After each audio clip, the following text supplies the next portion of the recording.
ዛሬ ወሬ በሂውማን ሪሶርስ ማኔጅመንት ውስጥ ስለ ጆብ ኢቫሉዌሽን ነው የምናወራው። ጆብ ኢቫሉዌሽን ኦኬ። በሰው ሀብት ስራ አመራር ውስጥ ስለ ጆብ ኢቫሉዌሽን ነው የምናወራው። ጆብ ኢቫሉዌሽን ማለት ኖት ፐርፎርማንስ ኢቫሉዌሽን ኦኬ። ጆብ ኢቫሉዌሽን እና ፐርፎርማንስ ኢቫሉዌሽን ሁለቱም የተለያዩ ናቸው። ጆብ ኢቫሉዌሽን እንግዲህ ስላችሁ ልዩ ልዩ የስራ መደቦችን ወይም ጆብ ፖዚሽኖችን አንጻራዊ በሆነ ዋጋ፣ ክብደት፣ ስልታዊና ሳይንሳዊ በሆነ መንገድ የመለካት ዘዴ ነው። አዳዲስ የደሞዝ ስኬሎች ሲወጡ፣ አዳዲስ የስራ መደቦች ሲፈጠሩ፣ አንድ ካምፓኒ እንደ ካምፓኒ፣ አንድ ኦርጋናይዜሽን እንደ ኦርጋናይዜሽን ሲደራጅ በመሰረታዊነት የሚሰራ ስራ ነው። የስራ መደብ መፍጠር መቻል ማለት ነው። የደሞዝ ስኬል መፍጠር መቻል ማለት ነው። እና ዛሬ ስለዚህ አጠር አድርጌ ላውራላችሁ ስቴፖቹንና ምን ማለት እንደሆነ እና አሁን ጆብ ኢቫሉዌሽን ማለት ዋና ዓላማው ለእኩል ስራ እኩል ክፍያ የሚለውን መርህ በመከተል በድርጅቶቹ ውስጥ ፍትሐዊ የሆነ የደሞዝና የጥቅማ ጥቅም ክፍያ እንዲኖር የደሞዝ ስኬል የሳላሪ ስኬል ለመዘርጋት የሚያስችለን ቤዚክ የሆነ የሂውማን ሪሶርስ ስራ ነው ማለት ነው። እና አንድ ጆብ ኢቫሉዌሽን መጀመሪያ ሊሰራ ሲል ስቴፖች አሉት በሂውማን ሪሶርስ ማኔጅመንት ውስጥ እና ከእነዚህ ስቴፖች ውስጥ አንደኛው ጆብ አናሊሲስ የሚባለው ነው። የስራ ትንተና የሚባለው ጆብ አናሊሲስ። ከዛ የስራ መግለጫ ማዘጋጀት ጆብ ዲስክሪፕሽን የሚባለው ለሰራተኞች አንድ ሰራተኛ በተመደበበት ስራ ላይ ምን ምን ስራዎችን ይሰራል፣ ምን ምን ኃላፊነቶች አሉት፣ ተጠያቂነቱ እስከምን ድረስ ነው የሚል ጆብ ዲስክሪፕሽን ተዘጋጅቶ ሁልጊዜ ሲቀጠር አንድ ሰራተኛ የሚሰጠው ማለት ነው። ከዛ በኋላ የምዘና ዘዴ መምረጥ ኦኬ።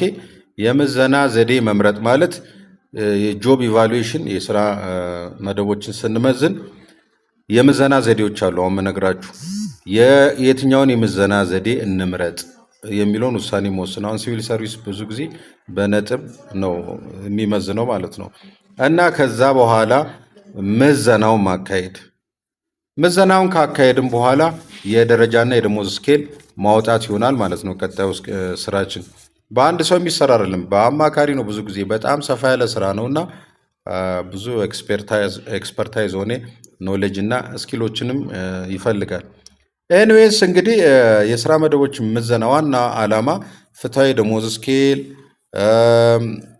ከደሞዝ ጋር የተያዙ ቅሬታዎችን መቀነስ፣ የስራ ደረጃዎችን በደረጃ ምድብ ውስጥ ማደራጀት፣ አዳዲስ ስራዎችን መመዘን ነው ዋና ዓላማው ማለት ነው። እና ይህን ለማድረግ ሁለት ዋና ዋና የምዘና ዘዴዎች አሉ። አንደኛው የምዘና ዘዴ አካላዊ ወይም ጥራት ተኮር ዘዴ የሚባለው ነው። ነን ኳንቲቴቲቭ ሚትድ የሚባለው ነው። ይህ ነን ኳንቲቴቲቭ ሚትድ ስራውን በአጠቃላይ በማየት ከሌሎች ስራዎች ጋር በማወዳደር ቤንች ማርኪንግ በመስራት ማለት ነው። የስራ ቅደም ተከተል ጆብ ራንኪንግ ሚትድን በመጠቀም ከከባድ እስከ ቀላል ወይም ከከፍተኛ እስከ ዝቅተኛ ቅደም ተከተል በማስቀመጥ ጥቅምና ጉዳቱን በመለየት የስራ መደቦችን ለይቶ ደረጃ ለመስጠት የሚያስችል ዘዴ ነው ማለት ነው። ብዙዎች ይህን አይጠቀሙትም፣ ያው ቀላል ዘዴ ስለሆነ ማለት ነው። ብዙም የሆነ ሳይንቲፊክ የሆነ ሚትድ እንድንጠቀም ኢፎርት አይፈልግም ማለት ነው። እና በዚህ ነን ኳንቲቴቲቭ ሚትድ ውስጥ ጆብ ክላሲፊኬሽን ባይ ግሬዲንግ ሚትድ እያንዳንዱን የስራ መደብ ደረጃ መስጠት በሚያስችለን ዘዴ ደረጃ 1፣ ደረጃ 2፣ ደረጃ 3 እያለን ዘዴ እንድንሰጥ ክላሲፊኬሽን እንድናዘጋጅ ይረዳናል ማለት ነው። እና ሌላው ደግሞ ሳይንሳዊ የሆነውና በአብዛኛው በስራ ላይ የዋለው ዘዴ ደግሞ ቁጥራዊ የሚባለው ወይም መጠናዊ ዘዴ የሚባለው ነው። ኳንቲቴቲቭ ሚትድ በአብዛኛው ማለት ነው። ይህ ዘዴ ስራውን ወደ ተለያዩ መስፈርቶች ወይም ፋክተርስ በመበተን በቁጥር ወይም በነጥብ መመዘን መቻል ማለት ነው። ኦኬ።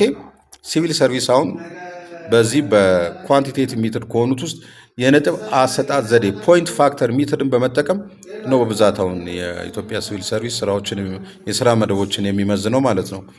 እና አንደኛውን በዚህ ውስጥ የነጥብ አሰጣጥ ወይም ፖይንት ፋክተር ሚትድ የሚባለው ነው። በብዛት የሚተገበር ሚትድ ሲሆን ለእውቀት፣ ለክህሎት፣ ስራው የሚፈልገው ለኃላፊነት ደረጃው ሪስፖንሲቢሊቲ ማለት ነው፣ የስራው ጫና ምን ያህል እንደሆነ፣ የሚፈልገው ጥረት ኢፎርቱ፣ አካላዊና አእምሯዊ ጥረቶች ማለት ነው። እነዚህ ሁሉ ተደምረው የስራው ሁኔታ ወርኪንግ ኮንዲሽን ሀዛርድ አለው የለውም፣ በአደጋ ውስጥ ነው የሚሰራው? ለአደጋ ተጋላጭ በሆነ አካባቢ ነው የሚሰራው? የለም።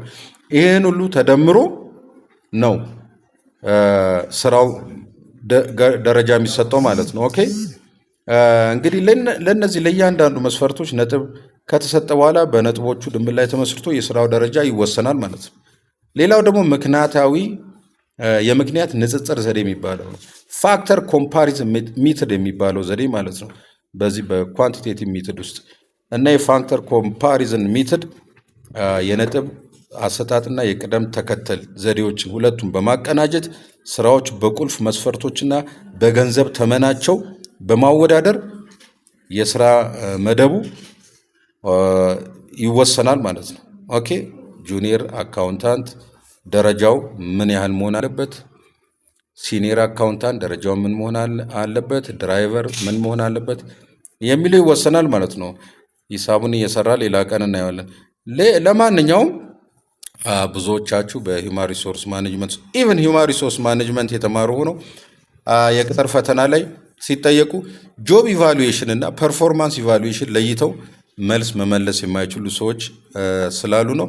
ፐርፎርማንስ ኢቫሉዌሽን ምን ማለት ነው? ወይም ፐርፎርማንስ አፕሬዛል ምን ማለት ነው? ጆብ ኢቫሉዌሽን ምን ማለት ነው? የሚሉ ነገሮችን እንዲሁ በቀላሉ እንድትለዩ ብዬ ነው። ሌሎች በኳንቲቴቲቭ ሜተድ ውስጥም ሌሎች እንደገና ከዚህ ከፖይንት ፋክተር ሜተድ እና ከፋክተር ኮምፓሪዝን ሜተድ በተጨማሪ ሌሎችም ሜተዶች አሉ። ቤዚካሊ የታወቁ 4 ናቸው። በዚህ በኳንቲቴቲቭ ሜተዶች ሁለቱን ነግሬያቸዋለሁ። ሁለቱን ደግሞ እናንተ አንብቡና ሙሉ።